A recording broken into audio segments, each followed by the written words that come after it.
काढायला शिकणार आपण? वर्तुळ. वर्तुळ काढण्यासाठी आपल्याला या साहित्याची गरज लागते. याला काय म्हणतात? काम सांगितलं किंवा कंपास. काय म्हणतात? किंवा कंपास. त्याच्यामध्ये एका बाजूला आपण आपली पेन्सिल ठेवतो, एका बाजूला हे टोक असतं, ते मध्यभागी आपल्याला वर्तुळ केंद्राच्या ठिकाणी ठेवायचे स्थिर, आणि फक्त हे ही बाजू बोट तिथून आपल्याला बोर काढायचा किंवा वर्तुळ काढायचं. तर त्यासाठी आपण एक अंतर घेतो. बघा हे दिसते, पट्टीवरती आपण असं मोजून ठराविक माप घेतो, त्याला म्हणायचं त्रिज्या. काय म्हणायचं? समजा आपण 5 सेंटीमीटर घेतली तर ती झाली वर्तुळाची 5 सेंटीमीटर काय झाली? त्रिज्या. काय झाली? आता समजा 5 सेंटीमीटर अंतर घेतलंय, कळलं? आता काय करायचं? मधलं टोक एकदम स्थिर ठेवायचं, ते हलवायचं, आणि दुसरं टोक जे आहे ते आपल्याला पूर्ण असं गोष्टी होऊन हे झालं आपलं वर्तुळ. आणि मध्यभागी काय आहे त्याचं? केंद्र.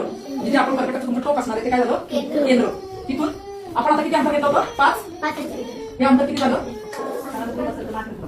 तेवढ्या अंतराचं त्रिज्याचं हे वर्तुळ झालं. समजा आता मी अंतर वाढवलं, हे अंतर आहे ते मोजून मी समजा 7 सेंटीमीटर घेतलं, तर आता त्यामध्ये वर्तुळ किती सेंटीमीटर त्रिज्याचं होणार?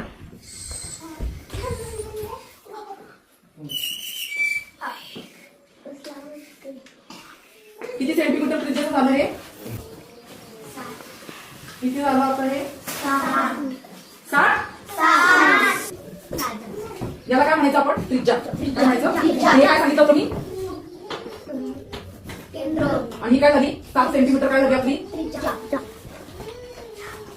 आणि 7 सेंटीमीटर त्रिज्याचं हे झालं वर्तुळ. समजलंय तुम्हाला? वर्तुळ कसं काढायचंय समजलंय का? आणि किती अंतर जे घेतो ती त्रिज्या असणार आहे, तेवढ्या मापात तेवढ्या त्रिज्याचं ते वर्तुळ असणार आहे.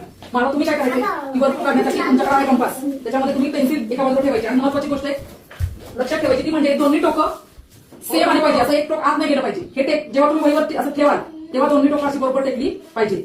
असं नाही झालं पाहिजे की पेन्सिल आत आहे आणि हे टोक बाहेर, असं नको. मला दाखवा बरं पेन्सिल टाका त्याच्यामध्ये. आणि असं उभं करून बघायचं वहीवर बरोबर उभं राहतंय का ते, दोन्ही टोकं टेकतात का? आता काय करायचं? पट्टी घ्या. पट्टी घ्यायची,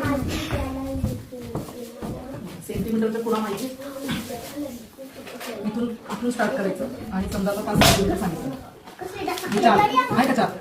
4 सेंटीमीटरचं काढून दाखवायचं. आता तू समजा बघा सुरुवात कुठून करायची? हे पहिलं घेतलं आणि हे झालं 7. हे काय झालं? 7 सेंटीमीटर. मग तुझं 7 सेंटीमीटरचं आहे. कळलंय का तुम्हाला? काढून दाखवा मला, मी मोजणार आहे बरोबर काढलंय का. आता 5 सेंटीमीटर कसे घ्यायचे दाखव मला.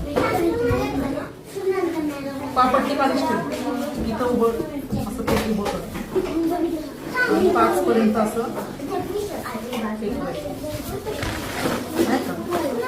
झाली 5 सेंटीमीटर असं काढ.